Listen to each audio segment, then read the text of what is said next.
All right, I'm joined here by Jamey Roots, the author of The Winning Game Plan and the current president of the Houston Texans. Book is available on Amazon.com and JameyRoots.com. Jamey has been gracious enough to join me today and just to chat a little bit about his book, about his leadership style, about his organization. And Jamey, welcome. Thank you very much for taking the time to chat with me today. Of course, Thomas, it's great to be with you. Yes, sir. So nice to be with a fellow Texan. Yep, I am a adopted Texan these days. As much as everyone might hate me for being a Bears fan, as we discussed previously, I am. Usually, people put long suffering in front of that. Yeah, being a Chicago fan in general is a tough place to be from. So we do our best though, and hey, I got a good team down here to root for. So happy days. I love Chicago. I spent a summer there with the World Cup in 1994, and it was just a wonderful city. I mean, it's got everything that a big city like New York has without all the hassle. Yeah, I totally agree with you there. It's in summertime in Chicago is pretty much unrivaled. Definitely not as sweaty as it is down here in Houston. So I've had to get used to that a little bit more. And among the best sports towns in America. I will happily agree with you there, sir. So Jamey, I just wanted to know a little bit about yourself, about what prompted you to write a book. Just, tell me a little bit about you, where you came from, how you got to where you are. I know that we talked about a little bit in the first couple chapters of the book. I'd love to hear about that a little more. What's interesting, it kind of came around full circle. When I was a kid, I mean, it was all about creating games. I mean, whether it was electric football or talking football or strategy football games, or on my tape recorder being a play-by-play announcer. I just was all about the drama and excitement of sports and what that does. I mean, it just, even today, thinking about it, it makes my, it makes my hair stand up, just the impact that has on people's lives. Mm-hmm. And I participated in sports, played baseball, played football. But then when I was in maybe the first or second grade, my PE teacher came out and said, we're gonna play this game called soccer. And I was like, nobody knew what it was. So we just started kicking the ball around, and somehow it looked like I was pretty good at it. Yeah. I was fast, and I was physical. So I started playing. I wound up going to Clemson University, which at the time was, among the premier soccer programs, and it remains among the premier soccer programs in America, yet to win a national championship. But interestingly, my freshman year and my senior year, we did win a championship. Okay. Twice. We won 2 NCAA championships. Wow. The only 2 in soccer history for Clemson, by the way. Oh, wow. So I finished my senior year and had the good fortune we'd won the championship, and our coach gave us another year to complete our studies, because when you play a sport, it's kind of hard to take 18 hours a semester. Absolutely. But I had a lot of extra capacity, and so a friend of mine who was the student body president said, "Why don't you run for that?" And so I did, and so I had this magical collegiate career that completely really made me who I am. But I finished and I had no idea what I wanted to do for a job. I'd never thought about what I would do for a job. And I wasn't thinking about all those things that I did as a kid, that really inspired me. So I took a job at IBM, learned a lot, learned about computers, learned about sales. But about 3 or 4 years in, I had done very well, but it just wasn't fulfilling. And it started to dawn on me that, what, I want to either work in a sports business or I want to coach full time, because I had run coaching academies from the time that I was in high school, and I was running coaching academies. So I went back and saw our athletic director at Clemson. His name's Bobby Robinson. And I told Bobby that I wanted to do one of these 2 things. And he said, well, the first thing you have to do is decide which one, because they're not the same. I said, that's a great point. So I spent several months. I retired from IBM at the ripe age of 26, I think. And I took that check and I drove around the country with the intention of doing informational interviews with people in college sports, professional sports, just anybody that would sit down and talk with me that I could get my foot in the door. And I learned a ton and made a lot of good friends that are still connected to me now. In fact, 2 that were most important. One is Tim Connolly, who actually was the catalyst for my first job in sports. Now, it took 4 or 5 years, but he was the head of the business operation of the Kansas City Chiefs at the time. Mm, And number two, Tim introduced me to Buffy Philippell. okay. And Buffy Philippell was one of the original sports recruiters. And Buffy and I talked off and on for several years. And then eventually, when I was in Columbus, after 4 or 5 years, built a stadium, built the team, she's the one who called me and said, Houston is going to have an NFL team. Would you like to come and visit with them? That was a good day So, for us. between those two times, I went back to Indiana to make that decision about coaching and working in a sports business. I Mhm. got an MBA. I had the good fortune of working on Jerry Yeagley's staff, and I worked in the athletic department. And after those 2 years, I was convinced I wanted to work in a sports business. The only problem was sports businesses don't recruit or didn't recruit on at MBA programs. Yeah. So I was trying through my contacts to make something happen. In the meantime, I was like, maybe it won't happen. And so Procter and Gamble seems to be the best job coming out of B school Yep. to be a brand manager. And so I accepted that job in February, hoping that by the time I was to start, I would find that job in sports. I was going down to the World Cup Yeah. and I was going to work there. And I was sure ESPN was going to hire me, Yeah. but it didn't happen.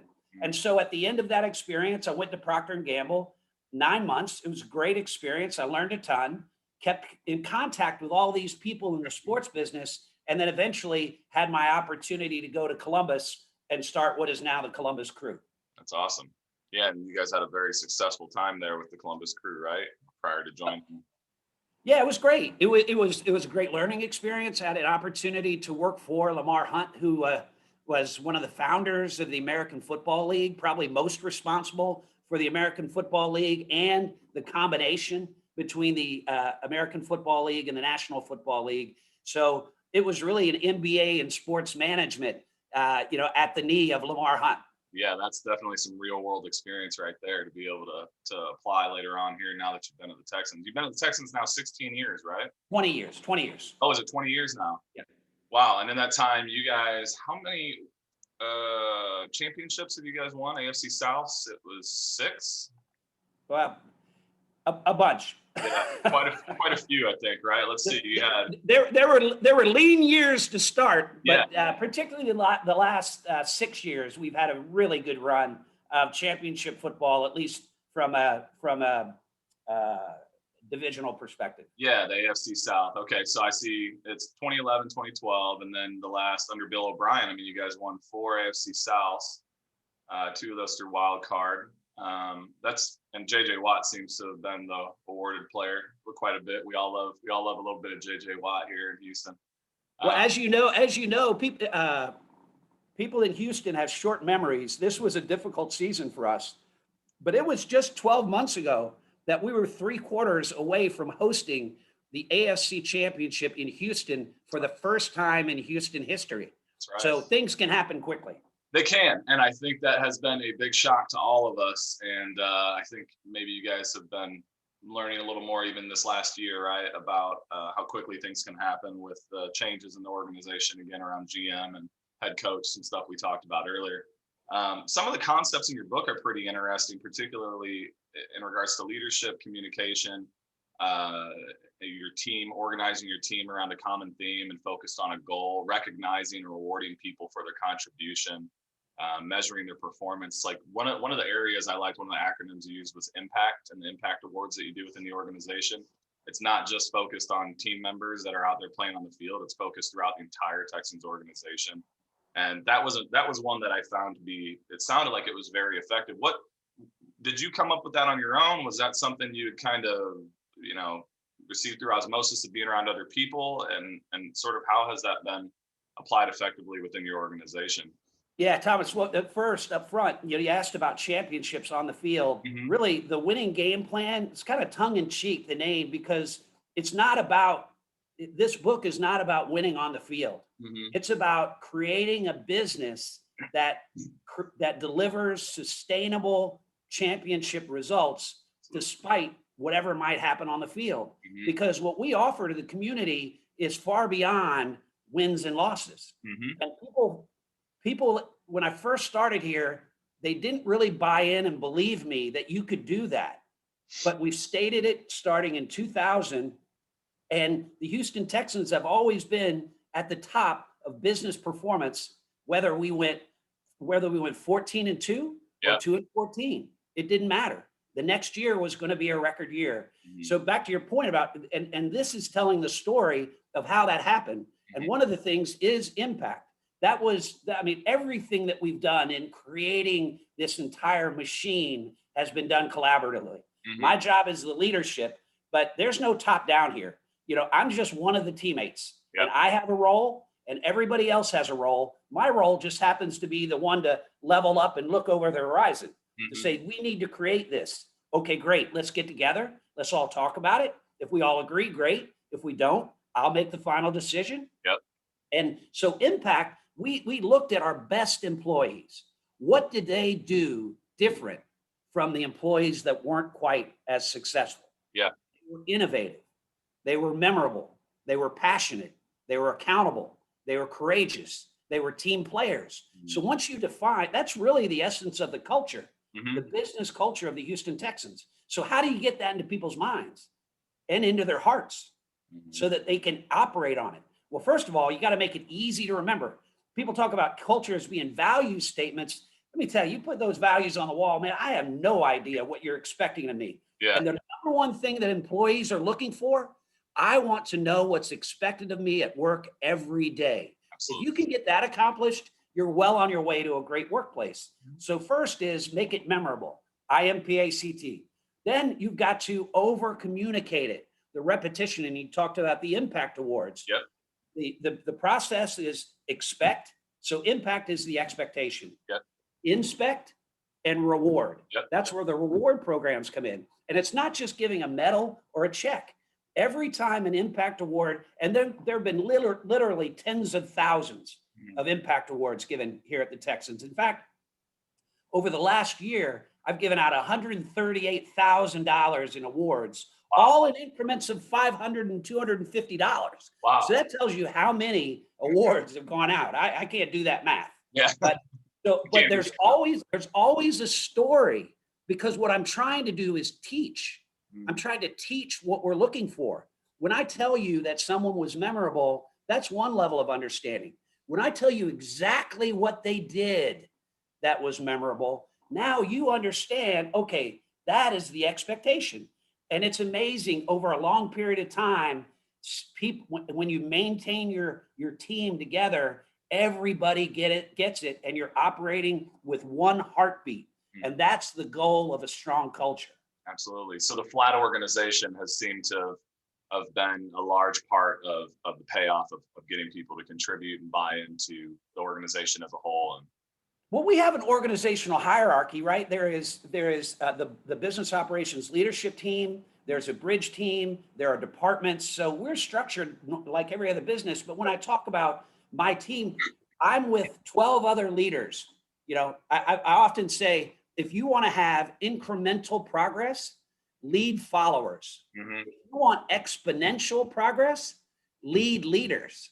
So I have these leaders that are all capable in their own right, all have different skills. I know what I'm good at, and I've gotten people around me that are much better at certain things than I am. So I uniquely bring my skills to the table. They bring theirs. There's no ego. Everybody's on the same level. I'm not better than you. I'm not the boss. I mean, at the end of the day, I'm the tiebreaker, right? So I'm like the vice president of the United States in the Kinda- Senate, Yep. right? That I don't vote unless it's 50-50. yeah, I get it.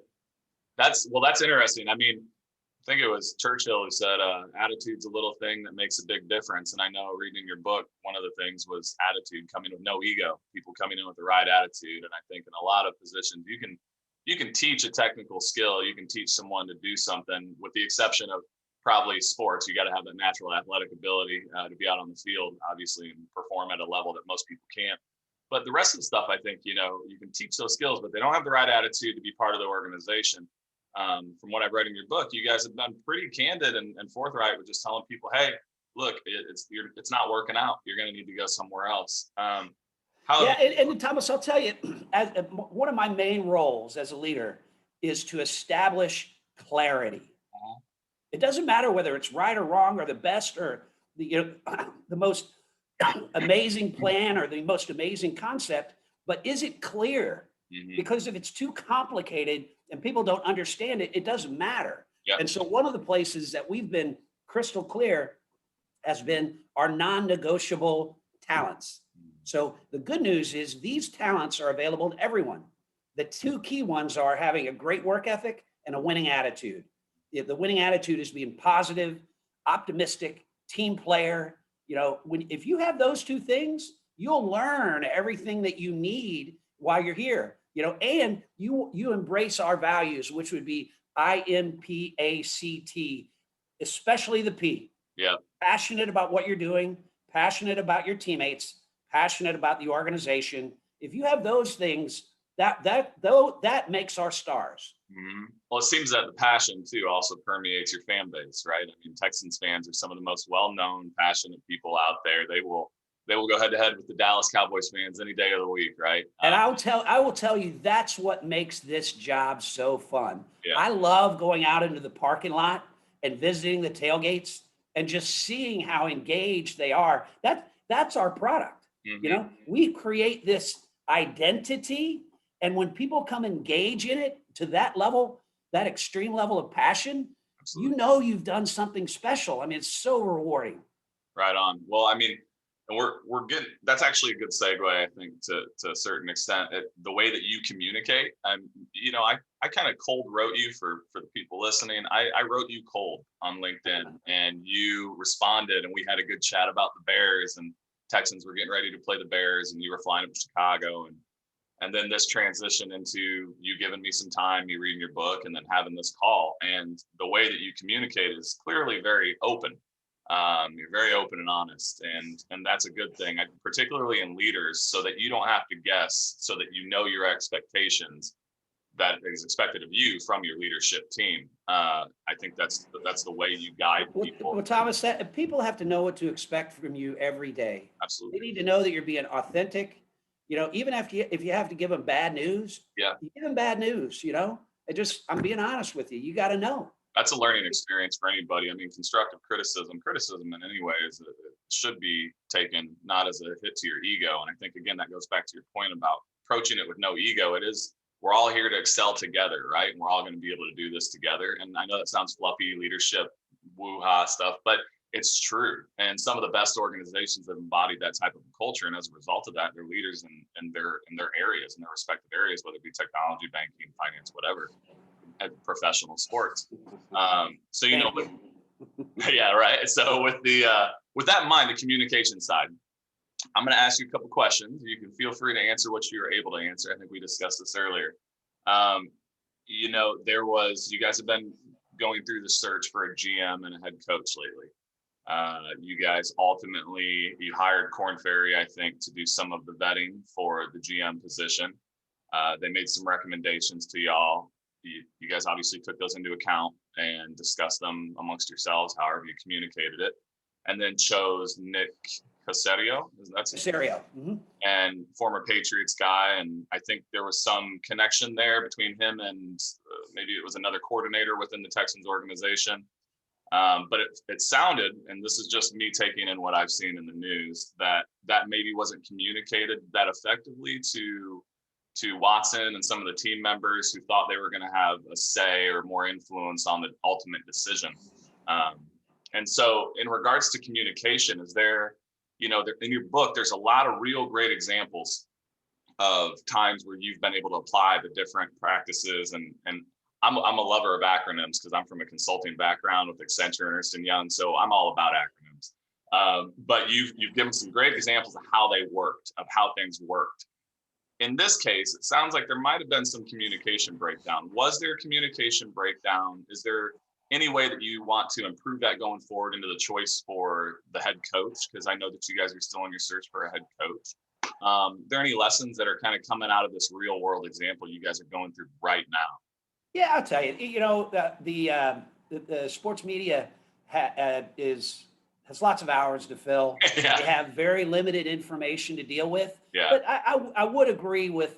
I wouldn't agree with that there's any concern about Nick Caserio as a talented uh, uh, front office executive worthy of a GM opportunity. I don't think there's any question that he's eminently qualified. I agree. Maybe the process is something that people are concerned with. Mhm. And in terms of Deshaun, I mean, we're in a transition from a leadership perspective. Really need to get the GM and the coach together, get together with Deshaun, talk about what's on his mind. You know, because I mean, the quarterback's so important to your success. I mean, we're not idiots here. I mean, we know we've experienced life without a marquee quarterback, Yeah, right? yeah. Those are long days. I remember. Yeah. So Deshaun's so important to the future of this franchise. So I think there's a tendency to pounce on the present day fire. You know, we've got time. We're going into the off season. There's plenty of time for everybody to get on the same page. Anytime you go through a leadership transition, there can be, you know, some stumbles in the road, but we get it right more often than not. And I look for a very bright future for the Houston Texans. And a good piece of that is because of number four. Number four. Gotcha. Sorry, I was like, you know me, I'm not a sports writer, so I do follow him, but I definitely don't know the numbers. No, Deshaun Watson, I mean, he's been a great pickup for us here in Houston. We've, you know, obviously embraced him with open arms, which is a good thing.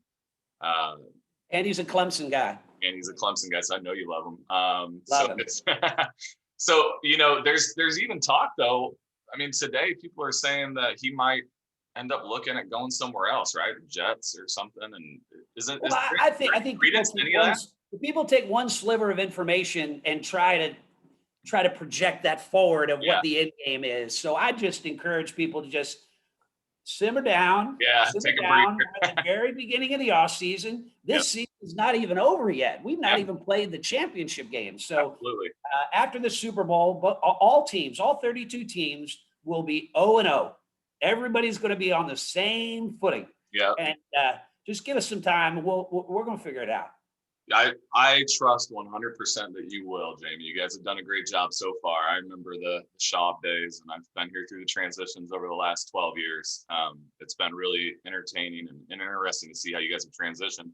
You know, I know we're kind of running out of time here. I think we scheduled an hour. I wanted to ask just a few more questions. So I'm curious how leadership from the McNair family has changed, if at all, under Cal's guidance, since, you know, Bob was a huge part of your life.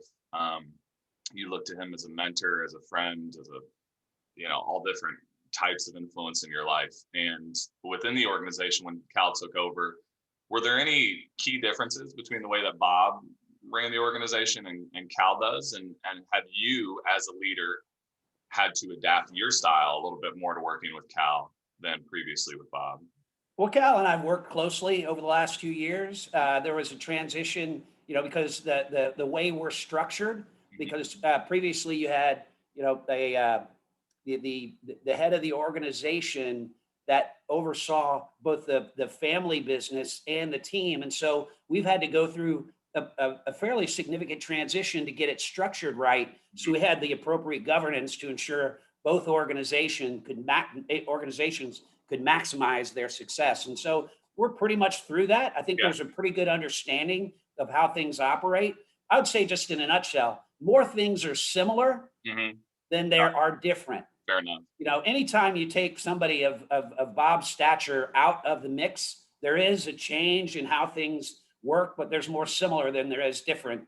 And just a wonderful family, wonderful people. You know, you mentioned Cal, but Janice McNair is just she's a gem. She is one of the sweetest, kindest, so appreciative of everything that we do for the family. And when you do that, people will run through a brick wall for you. Absolutely. Yeah, your love for the family and the organization is palpable, you know, to say the least, in the book and even in person, you know, just through this call. And that's great. That's the passion, right? That's how I can tell you're so devoted to seeing this organization be successful and the people within it be successful. And your contributions to the community as a whole here, you know, within the Greater Houston Partnership and other things that you guys are doing throughout the community, through COVID relief efforts, through everything.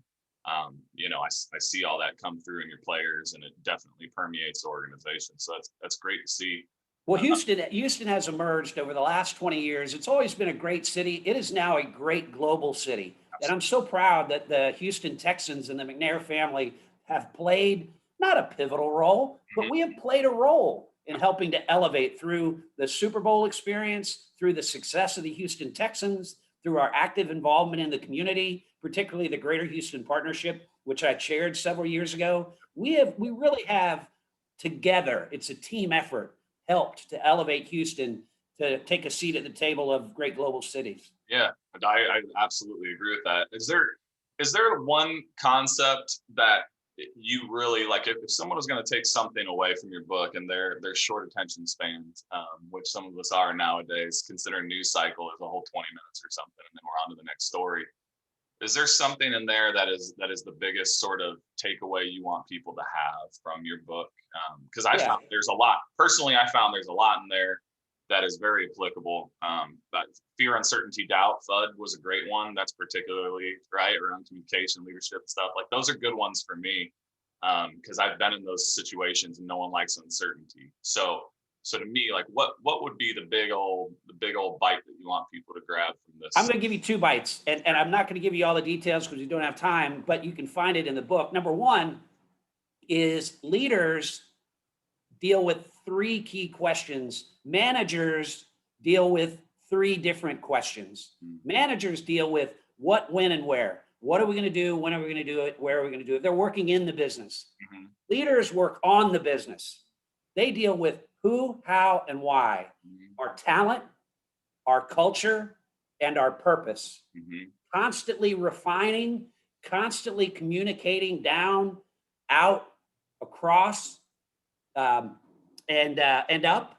Yeah. And then, so that would be number one, just embracing that's the challenge of leadership is elevating to that level. And then number two is the whole chapter on 4 plays to handle adversity, 4 plays to handle success. The National Football League is like super condensed life. Mm-hmm. People go through adversity from time to time. They're seeing success and they got to handle it from time to time. In the NFL, it's every Sunday. Yeah. If you win, how do I handle success? Mm-hmm. If you lose, how do I navigate this adversity?